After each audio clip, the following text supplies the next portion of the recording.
Breaking news. Panchayat ఎన్నికలు ముగిశాయి. సర్పంచులు బాధ్యతలు చేపట్టారు. కానీ ఈ ఎన్నికల్లో ఓటమి పాలైన ఓ అభ్యర్థి చెబుతున్న మాటలు ఇప్పుడు అందరినీ ఆలోచింపజేస్తున్నాయి. ఆమె ఎవరో ఏంటో తెలుసుకునేందుకు ఓసారి ఆమె చెబుతున్న మాటలు వినండి. గెలుపొందిన ప్రతి ఒక్కరిని ఒక క్వశ్చన్ అడగాలనుకుంటున్నాను. అనా, మీరు 5,000 ఓట్లు ఉంటే కోటి పైన ఖర్చు పెట్టారు. ఎట్లా రికవర్ అవుతాయి? మాక్సిమం నెలకి 5 లక్షల పైన ఫ్రాడ్ చేయాలని అవి రికవర్ అవ్వాలంటే. పోనీ రాష్ట్ర ప్రభుత్వం నిధులు ఇస్తుంది, మీరు పనులు చేసుకుంటే బిల్స్ వస్తాయి అనుకున్నా రాష్ట్ర ప్రభుత్వం దగ్గర నిధులు లేవు, మీరు పని చేసుకున్న బిల్స్ రావు. ఎట్లా రికవర్ అయితే? మీ ఫ్యామిలీస్ రన్ అవ్వాలి. మీరు మళ్ళీ వినాయక చవితులకు దసరాలకు పెట్టే అమౌంట్ కావాలి. మీరు సంపాదించేది పక్కకు పెట్టండి. ఇవి రికవర్ అవ్వాలంటేనే నెలకు 5 లక్షలు అవుతాయి. ఎట్లా రికవర్ అవుతుంది? నాకు అర్థం కావట్లేదు, నిజంగా చెప్తున్నా. 3,000 ఇచ్చినోడు కోటు పడుతుంది, 2,000 ఇచ్చినోడు కోటు పడదు. ఫుల్ బాటిల్ దాపినోడు కోటు పడుతుంది, హాఫ్ బాటిల్ దాపినోడు కోటు పడదు. బిర్యానీలో మటన్ వేసినోడు కోటు పడుతుంది, చికెన్ వేసినోడు కోటు పడదు. ఇంత ప్రజలు ఉన్నప్పుడు ప్రజలు నాకు నిజంగా ప్రజలు అర్థం కాలేదు.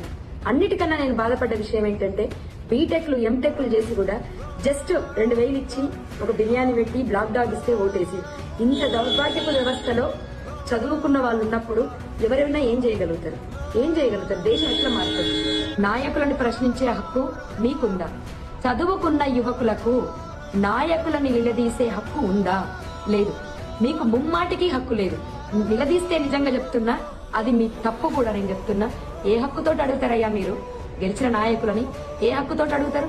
బుద్ధుందా?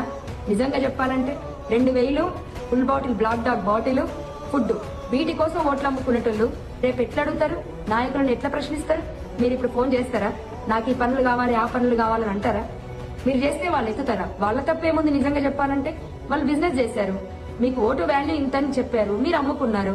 ఇంకెందుకు? ఒకసారి అమ్ముడు పోయిన తర్వాత ఇంకెట్లా అడుగుతారు మీరు? నిజంగా చెప్తున్నాను, నాయకుల తప్పు కాదు, ఓటర్ల తప్పు. నీ ధర్మానికి ఈయన వాల్యూ లేదు తల్లి, నువ్వు వద్దమ్మా అని చెప్పారు పెద్దలు. వాళ్ళకి మరొకసారి కృతజ్ఞత చెప్తున్నా. మీరు మారనంత వరకు ఈ సిస్టమ్ మారదు, ఇండియా మారదు. ఒక్కసారి ఆలోచించండి. మన దేశం మారాలి అంటే మీ ఆలోచన విధానం మారాలి. ఎందుకు చదువుకున్నాం? నాకు పడ్డ ఓట్లయితే నాకు పరిచయం లేని వాళ్ళు వేసిన ఓట్లు, ఓన్లీ నా గురించి విని వేసిన ఓట్లు అవి. వాళ్ళకి నిజంగా మనస్ఫూర్తిగా కృతజ్ఞత చెప్తున్నాను. ఒక్కడుగు నేను వేసాను, నాతో పాటు కొన్ని అడుగులు ముందుకొచ్చాయి. ఎంతైతే అంత అయింది, అంతే మొండిగా పోరాడతాను. మార్పుకైతే ప్రయత్నిస్తాను గట్టిగా. తెలంగాణలో సర్పంచ్ అభ్యర్థి నాగర్ కర్నూలు జిల్లా చారుకొండ గ్రామంలో సర్పంచ్గా పోటీ చేసి ఓడిపోయిన లావణ్య గౌడ్ చెబుతున్న మాటలవి.